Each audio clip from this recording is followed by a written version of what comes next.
산술평균이라는 것은 뭐냐면 두 개를 우리가 평상시 쓰는 평균을 우리가 산술평균이라고 하는 거고요.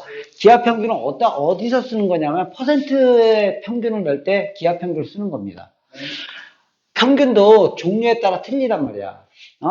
그럼 산술평균은 두 개의 평균은 뭐냐? 그러면 두 개를 더해서 2로 나눈 것. 이것을 우리가 산술평균이라고 하는 거죠. 기하평균은 두 개를 곱한 거의 평균이에요. 곱하기의 평균이에요. 그래서 두 개를 곱한 것을 루트를 씌운 거. 이걸 기하평균이라고 하는 거예요. 그럼 산술평균과 기하평균은 항상 어떤 관계가 있냐면 산술평균은 기하평균보다 항상 크거나 같은 성질을 가지고 있어요. 이게 산술평균과 기하평균의 관계야. 산술평균은 기하평균은 항상 크거나 같아. 단 조건이 있어.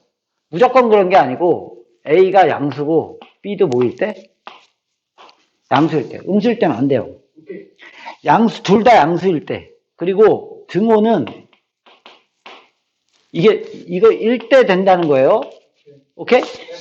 A가 양수고 B가 양수일 때 산술평균이 기하평균보다 항상 크거나 같고요.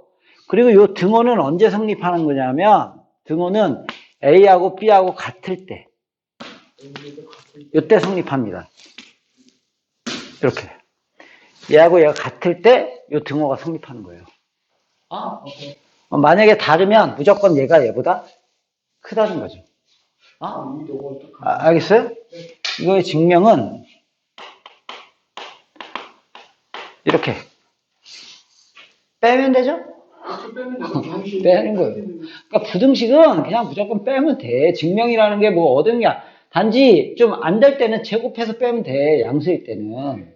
그래서 이것도 양수기 때문에 제곱해서 빼도 돼. 이게 원래 루트기 때문에 제곱해서 빼는 게 더 좋아. 선생님이 옛날에 고등학교 때는 다 제곱해서 뺐는데 그냥 빼도 돼. 이거는 그냥 빼도 돼. 그래서 굳이 제곱해서 빼진 않을 거예요. 뺐어. 됐어요? 네. 그럼 어떻게 돼? 빼면 2분의 맞아요? 2분의 A 더하기 B 빼기 2 루트 A, B가 되겠죠? 그러면 2분의 얘를 A가 양수다 보니까 얘를 루트 A의 제곱으로 볼 수 있겠죠? 이렇게. 그리고 얘를 빼기 2 루트 A, 루트 B라고 쓸 수 있겠죠? 그럼 얘가 루트 B의 제곱으로 볼 수 있겠죠? 그러면 2분의 루트 A 빼기 루트 B의 제곱이 되겠죠? 그러면 제곱이니까 또 0보다 크거나 같은 거 아닙니까? 단 등호는 언제 성립할 때야? 얘가 0일 때죠? 얘가 0일 때, 즉 루트 A 이꼴 루트 B일 때 맞아요? 그럼 당연히 A가 B일 때겠죠? 루트 A하고 루트 B 같으니까. 그래서 증명이 끝난 거예요. 그렇게 중요한 증명은 아니야. 아까 코시-슈바르츠 증명도 그렇고 요 산술기하 증명도 그렇고 증명 자체는 크게 중요하진 않아. 왜 그러냐면 증명 자체가 어렵지가 않으니까. 증명 자체는 중요하지가 않아요. 코시-슈바르츠 부등식은 그냥 빼면 되고요. 산술기하도 그냥 빼면 돼요. 그래서 계산해주면 되는 거예요. 그런데 코시-슈바르츠와 산술기하는 증명보다는 증명은 당연히 할 수 있으면 돼. 그냥 빼면 되니까 어렵지 않으니까. 그거를 이용해서 푸는 문제들이 중요한 거예요. 그걸 명심해야 돼. 그리고 코시-슈바르츠는 산술기하에 비해서는 활용도가 많지가 않기 때문에 그냥 산술기하에 그냥 무조건 요 파트에서 원탑은 산술기하라고 생각하면 되고 코시-슈바르츠는 그냥 좀 쓸 수 있다. 그리고 증명에서 제일 중요한 증명은 저번에 했던 거 하고 요번에 했던 거. 무슨 말이냐면 아까 그 절대값 부등식. 증명 중에선 제일 중요한 게 그게 증명에 제일 중요하고 절대값 부등식. 그 다음에 증명 말고 그 다음에 저번에 루트 귀리법 증명. 아까 그 배수 증명. 배수 증명. n제곱은 뭐 이런 거 있죠? 그 다음에 루트 2는 무리수가 아니다. 루트 2는 무리수이다 증명하는 거. 귀리법 증명. 그 다음에 n제곱이 3의 배수면 n도 3의 배수이다. 그 다음에 아까 그 절대값 증명. 요 세 개가 제일 중요한 증명이야. 알겠어요? 이 세 개가 제일 중요한 증명이고 나머지 증명들은 아주 중요한 건 아니지만 기본적으로 할 수 있으면 좋다. 이런 거예요. 그럼 이제 산술기하를 실질적으로 문제를 풀기 전에 그러면 도대체 이런 걸 산술기하라고 하는데 산술기하는 언제 쓰느냐 증명은 이렇게 했어요. 양수라는 조건이 반드시 있어야 됩니다. 됐어요? 지금 얘기하는 게 훨씬 중요합니다. 양수라는 조건이 있어요. 근데 그 양수라는 조건은 이렇게 직접 주면 눈에 딱 들어오지. 근데 A, B는 양수이다. 이런 말로 해줘도 마찬가지죠. 그 다음에 뭐 이런 거. 뭐 예를 들어서 그냥 스스로가 양수인 거. A, B는 뭐 길이야. 그럼 당연히 양수겠죠? 그 다음에 뭐 절대값이라든가. 물론 0이 될 수는 있지만 0 빼고 뭐 루트라든가. 이런 거 나오면 양수잖아. 그러니까 이렇게 양수라는 표현을 준 상태야. 이게 중요합니다. 양수라는 표현을 준 상태에서 A 더하기 B나 AB 막 이런 것들이 막 나왔어. 이렇게 역수 같은 게 나왔어.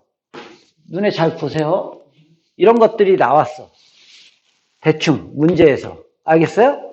그리고 나서 최종적으로 뭘 물어봤냐면 최소값은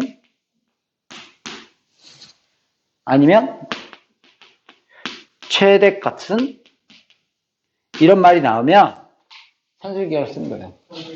최대 최소를 동시에 구하라는 말이 나오면 코시 슈바르츠가 많습니다. 최대값도 구하고 최소값도 구하고. 알겠어요? 네. 명심해야 돼 이거.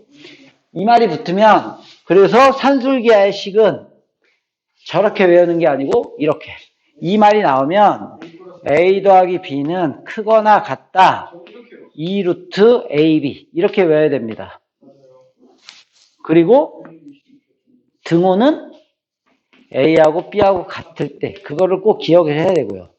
양수란 조건, 제가 다시 강조할게요. 양수란 조건이 있고 이런 것들이 대충 나온 다음에 최대 최소를 구하라. 그럼 산술기하를 바로 써야 돼요. 이렇게 써야 돼요. 오케이? 그것만 기억하면 됩니다. 그것만 기억하면 돼요. 그것만 기억하면 돼. 그것만 기억하면 돼. 알겠어요? 그것만 기억하면 돼. 그러면 계속 이어서 풀게요. 연락 어려운 것들은 이제 산술기하의 문제들을 계속 풀 거예요. 산술기하의 문제들을 풀게요. 잘 보세요. 산술기하의 문제들을 풀 거예요. 뭐냐면 가장 기초적인 걸 먼저 풀게요. 그래서 어떻게 활용되는 거냐면 문제가 이렇게 나왔어. A가 양수야. 이렇게 나왔어. 됐어요? 네. 그리고 A 더하기 A분의 2에 이거의 최소값은 이렇게 물었어. 그럼 당연히 양수라는 조건을 줬어. 그리고 이런 게 나왔어. 최소값은 그럼 산술기하를 바로 쓰는 거지. A 더하기 B는 크거나 같다. 2 루트 A, B. 그럼 크거나 같다. 탁. 2 루트 6. 그 최소값은 몇이야? 2 루트 6이다. 이렇게. 그때 A 값을 구하세요. 이랬어, 만약에. 그럼 얘하고 어떨 때? 같을 때. 무슨 말인지 이해가? 네. 그러니까 A 제곱은 3분의 2가 돼서 A는 양수지? 네. 양수죠? 그러니까 플러스 마이너스 붙이지 말고 그냥 바로 3분의 루트 6이다. 이때 최소값 이게 된다. 이렇게 된다는 얘기야. 네. 뭔 말인지 이해가? 네. 이렇게 해서 부를 수 있죠. 예를 들어서 A는 양수야. B도 양수야. 그래놓고 A 더하기 B는 10이야. 그래놓고 A, B의 최대값은 이렇게 물었어. 그럼 딱 봐봐. 이런 거 나오고 이런 거 나오고 최대값 물으니까 산술기하 써야지 당연히. 그럼 A 더하기 B는 크거나 같다. 2 루트 AB. 그러면 여기가 10이니까 5가 되겠죠? 이렇게 되겠죠? 그럼 A, B는 25가 되겠죠? 그럼 얘의 최대값이 25다. 이렇게 되겠죠? 단 등호는 A하고 B하고 같을 때. 즉 그러니까 넣어봐. 뭐야? 2A는 10이 되는 거죠? 즉 A가 몇일 때? 5일 때. B도 5일 때. 이렇게 되는 거예요. 이해 갔어요? 이게 산술기하의 가장 기본입니다.